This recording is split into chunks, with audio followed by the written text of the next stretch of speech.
The home planet of the Toes took a long time to recover. Most of the world itself was covered in battle scars, most of their cities leveled almost all the way to the ground, and much of their farmlands had been torn apart. Not through malice, of course, but just by simply moving equipment through areas of high fertility. Yet this meant that it would take much longer for the Toes to recover. Socially and mentally, it's going to take a long time. The few that remain are desperate just to hold on to the family they have left. They've all suffered so much that they almost have no fight left in them. The few that did join the humans got aboard one of the many ships with Rajren. And Rajren, after seeing what had happened and making sure that at least some of his family is safe, he was ready for a fight himself. But he knew that he didn't have the capacity to go fight. He would have to rely on humanity. And humanity was showing great care and great hospitality. Not only had they shown up with enough equipment to clear out the area so they could rebuild, but the humans had also brought in foodstuffs that kept the population not only fed, but now thriving. This brought a smile to his face, of course. However, he also had another expression, one of frustration, because if he heard another one ask for another human peach one more time, he was going to pull his antlers out.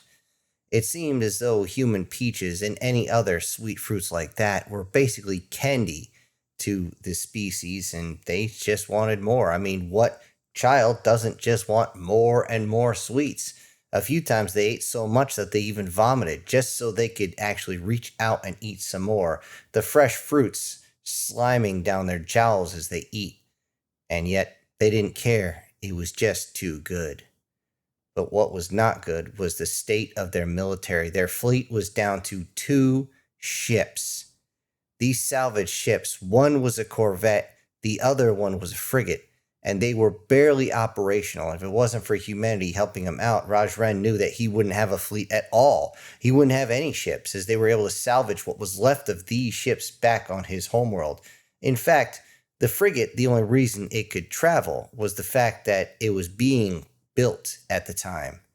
And the Pachu just looked at it and didn't think much of it. They had already taken over the area, so why destroy everything? They just wanted to eat themselves. Rajren felt many different chills go down his spine from his antlers to his tail, thinking about that. Thinking of how many had been taken down by the Pachu. Many of them trying to fight hand to hand, only to be shocked, losing feeling in one arm, then on a leg, falling down, trying to stand up, but with every shock another appendage goes down, and as they can still feel what's going on, the Pachu begin to dig into them, fangs and claws first, ripping into the flesh and tearing it out chunk by chunk, not caring that the toes are sitting there screaming absolutely insane amounts of pain as they slowly die from shock. Aboard his new flagship, the frigate called Asnu, Rajren commanded his own people to link up with the humans, and they needed to see what was next on the agenda. Even though they had secured the homeworld, even though their families were being fed, it was only a matter of time before hospitality wore thin. Rajren already knew about the whole idea of overstaying one's welcome, and when that happens, hospitality can turn into hostility, and that's something he cannot even consider. With that, Rajren goes with his security detail and talks with the commanders of the human fleet. The human fleet, yet was all ready. They were ready to continue the operations. They just had to choose a target. They had no moons to choose, so they would have to choose a colony world. And there was a multitude of choices in this aspect, as each one had been systematically overrun and taken. Everyone tried to figure out what planet was going to be taken, what celestial body needed to be taken first. Yet, as they discussed, which took several days, information came in. Information from the scout ships, and information that made their choice for them. The scouts reported that they found a surprisingly high amount of biomass on a colony called Meth. Nobody could figure out what that meant exactly until all the details were taken in, all the sensor data was filtered through, and what they found made everyone cringe. It didn't matter what species they were. What they saw was a colony world that was a massive farm, a breeder farm.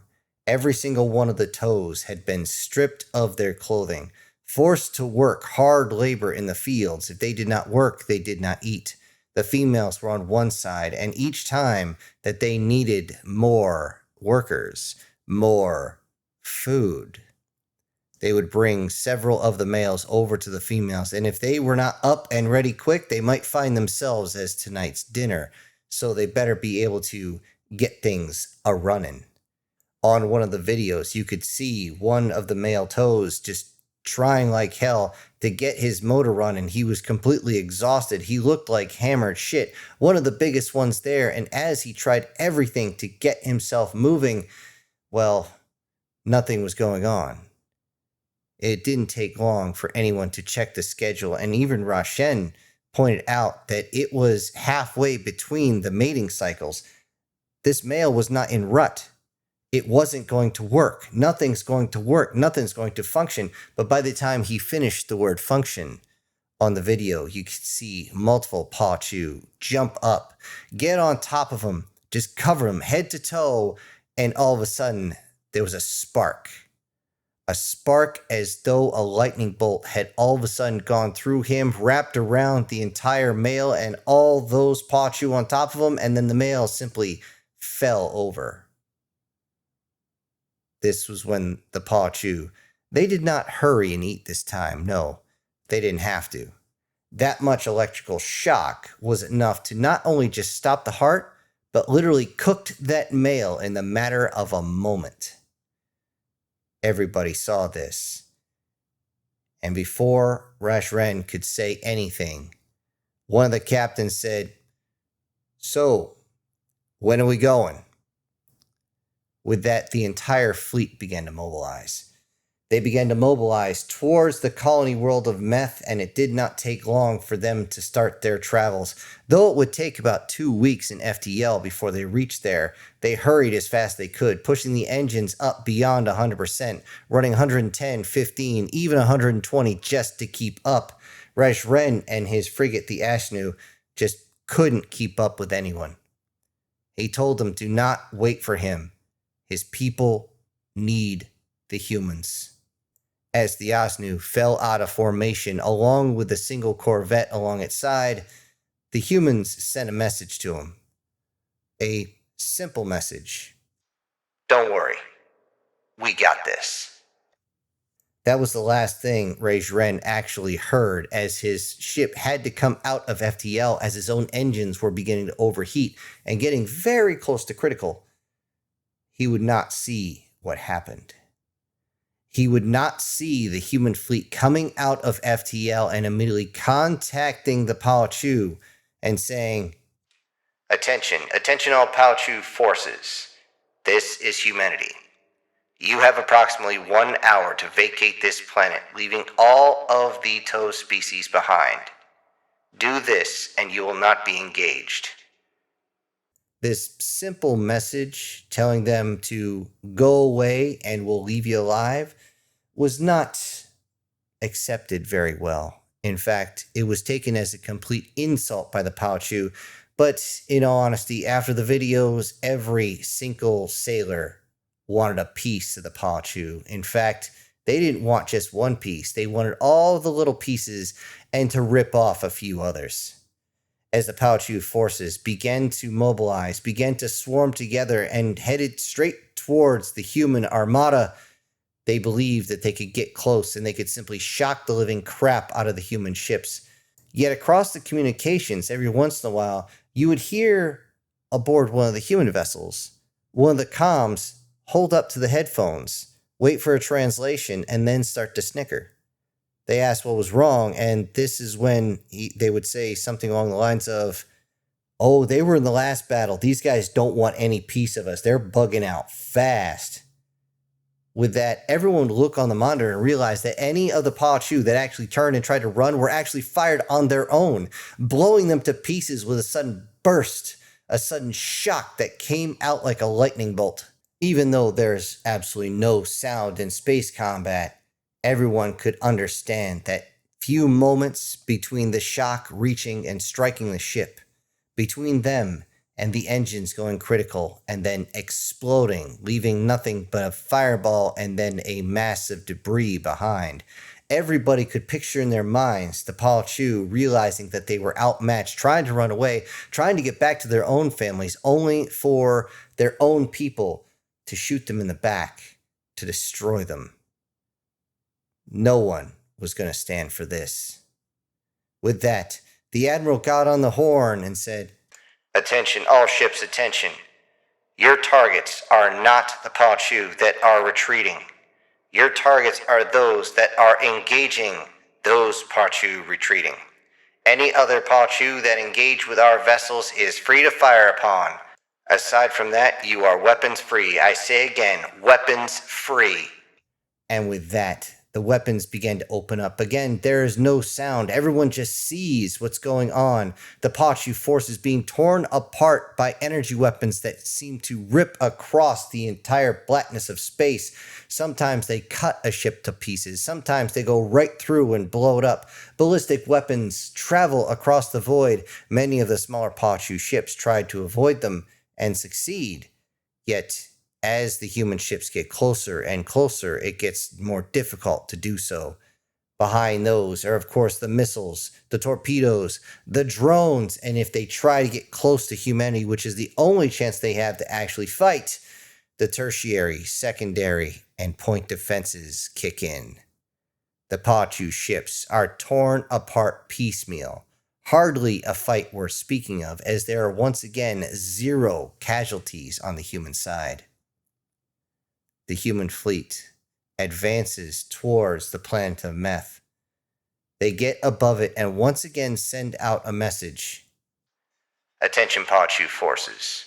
You have been given a chance to surrender or to evacuate. I suggest you take those. If we are forced into combat, I cannot promise your safety." Even before they gave a chance for the Pachu to take off, many of the ships got into position, and just as Rejren was coming into the system, he zoomed in as much as he could, maximum magnification. He looked onto the human ships, and he looked like the human ships were, what were they doing? Sprinkling seasoning? Were their ships dropping turds onto the planet? What's going on? The ships were not diving in like he did on his home planet. Yet he also saw that many of the larger ships were firing down onto the planet at the same time. What are they doing? Trying to kill everybody? What is going on? Rejren tried to get a hold of everyone. He tried to hail the human fleet, but he couldn't get through. Either that or they just weren't answering. He didn't know, but he looked and it seemed like half a continent was being sliced apart by energy weapons, struck by projectiles, and whatever it was that was coming out. As he got close, he could see closer and closer, and sure enough, he realized what was going out. Pods, not dozens, not hundreds, thousands of pods are heading down, each of them carrying an individual human with an exosuit that will stop them from getting shocked at all, each of them carrying enough weapons to take down a Pachu battalion single-handedly, and they even had hand-to-hand weapons. He had seen this happen once before, and he was horrified. Yet at the same time, he grinned. An almost human grin. An almost human grin that wanted to laugh, because he knew you couldn't spell slaughter without laughter. He knew what was going to happen. As he got close to the human fleet, he finally got through and asked the Admiral when he can actually land on the planet to get his people. The Admiral simply responded, "How about now?" With that, he followed everybody down to the surface. Multiple ships were already breaking through the exosphere, heading down towards the planet. He was given landing coordinates, and as they got close, they saw nothing but destruction. Everything had been taken down. Buildings were still falling apart. Areas were burning, and there were bodies everywhere. As they got closer and closer to a single encampment, which were spotted all over the planet, at least 500 different encampments all over this one little mud ball, Rajran could see something that filled him with delight. He moved in close and he could see through all the optics that his own people were now being treated by the humans. The humans had not only invaded this planet, they had not only sent down forces, but they had covered them with major weapons, taking out all the big guns, and then they had been able to spread out their own people, taking out weapons that could fire back up at the ships. And with that, the ships got closer and could give even more firepower. And now even more vessels were landing. More equipment was being offloaded. And more of those ships with that wonderful symbol, that strange red and white on it. It looked like a target riddle to him. But he knew that it meant something else. He meant that it was salvation for his own people. As he landed his own ship, many of those that had been prisoners now for several different years, they looked on, they couldn't believe, was that one of their own? Oh, there's two of them and they're landing. And as Rejren stepped out and looked out on his own people, his heart sank again. They all looked like shit. He immediately told his people to bring all the rations they had. All of them. Didn't matter. They needed all the rations out. But as they did so, several of the human medics actually came over and told him to stop. He was reminded that if they eat too much too fast, it could actually kill them. They might die happy, but they're going to die quick and also very, very painful.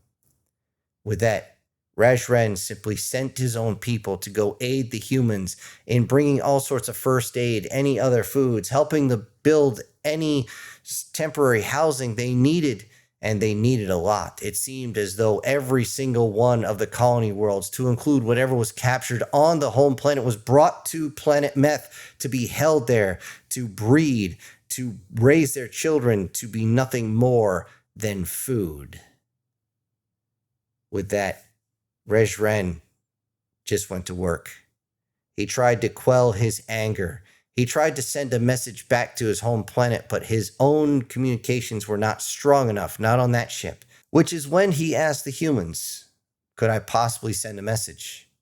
With that, he was sent through the hallways that were too small for him, through the doorways that made him have to move all sorts of sideways and twists so that he could get his antlers through without snapping them off. He went over to the communications and he was amazed. He looked over and could see a few of his own people. He thought this was a recording, but no, it was live, real time. Humans figured this out? How the what? He simply looked over at the humans who simply thought of it as, go ahead, send your message. With that, Rejren sat down and began to spill out exactly what had happened, that they had found tens of millions of their own personnel alive, maybe not well, but they're alive, and they'll be able to be brought back to the home world as soon as possible. But it's going to take some time. Everybody back home knew that would take time. However, they were also just sitting there as though somebody had lit their tail on fire, waiting for the word of who was alive. And with that, Rejren sat straight and said, do not worry. I am sending as much as we have now. Prepare for more, as this is only one of many of the facilities. We are still collecting names. Keep hope alive. With that, he ended the transmission and sent the message with all the different names. He then turned towards the door to leave, and that's when he realized that several of the humans were staring at him. He stopped. Is there a question you must ask? One of the communications officers simply said, no, I just didn't think you would speak human like that. Speak human? Yes, well, I also spoke human earlier as I saw what you are doing to the Pachu. And yes, Human hospitality is much better than human hostility. With that, he left, and every single person in the area, in several different rooms that had heard Rejren speak, simply chuckled. As the long process of getting everyone's names, getting everyone fed, getting medical to everyone, and of course, getting them a place to sleep that wasn't on the cold, hard ground, and, well, getting them also some pants would be nice. Rajren once again spoke with not just the admiral, but the rest of the command staff. He simply had one single question for them. So, what's next? Hello, everybody. This is Syntax. Thank you for joining me today on part 5 of this ongoing series. Now, before I go, I need to say that today's winner is Allie Williams, with Julius Boone coming in a close second. And I also need to send out some great big thank yous to the supporters of this channel, and they are Guardian Sage, Chris Dixon, MTF Guard, Brian Kemp, Erica Gem, Douglas Scarborough, SS Demon, Steve Ilwig. Thank you all so much for supporting the channel. Everybody else, I'll see you on the next one. This is Syntax. Ejecting!